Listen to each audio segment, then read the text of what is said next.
पूर्वी अफगानिस्तान में रविवार देर रात 6.0 तीव्रता का शक्तिशाली भूकंप आया। इससे जलालाबाद के पास कुनार प्रांत के कई गांव तबाह हो गए। तालिबान सरकार के सोमवार तक के आंकड़ों के मुताबिक इस विनाशकारी भूकंप में कम से कम 800 लोगों की मौत हो गई, जबकि 2500 से ज्यादा लोग घायल हुए हैं। आशंका जताई जा रही है कि बचाव दलों के दूर दराज के इलाकों में अभियान शुरू करने के बाद कई शव और निकाले जा सकते हैं, जिससे मृतकों की संख्या बढ़ सकती है। A strong earthquake struck eastern zone of Afghanistan. Unfortunately, hundreds of houses have collapsed and several villages and areas have been badly damaged. Emergency health teams from the Ministry of Public Health, together with other ministries, have reached to the affected areas. Ministry of Public Health told health workers to prepare and provide assistance, including teams treating emergency patients in the affected areas. Many injured people have been taken to health centers in Laghman, Nangarhar and Kunar provinces.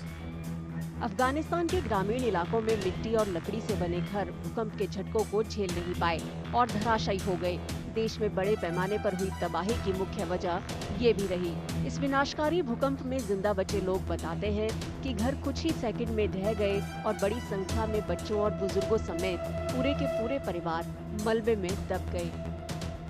The number of casualties is likely to increase because the situation is serious, as the rescue teams are in the area to save the victims of earthquake. So far, hundreds of casualties are reported. Therefore, we urgently call on humanitarian organizations to step in and provide immediate support so the residents of the affected areas can be protected from further tragedies. Humanitarian organizations are also urged to assist in preventing the spread of communicable diseases in the affected areas.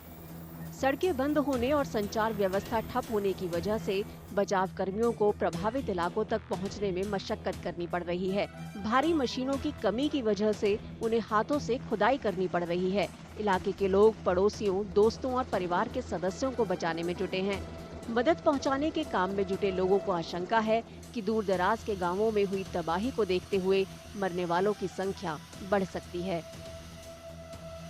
Afghanistan पहले से ही सूखे, पाकिस्तान और Iran से अपने नागरिकों के बड़े पैमाने पर निर्वासन और मिल रही मदद में कटौती जैसी मुश्किलों से जूझ रहा है।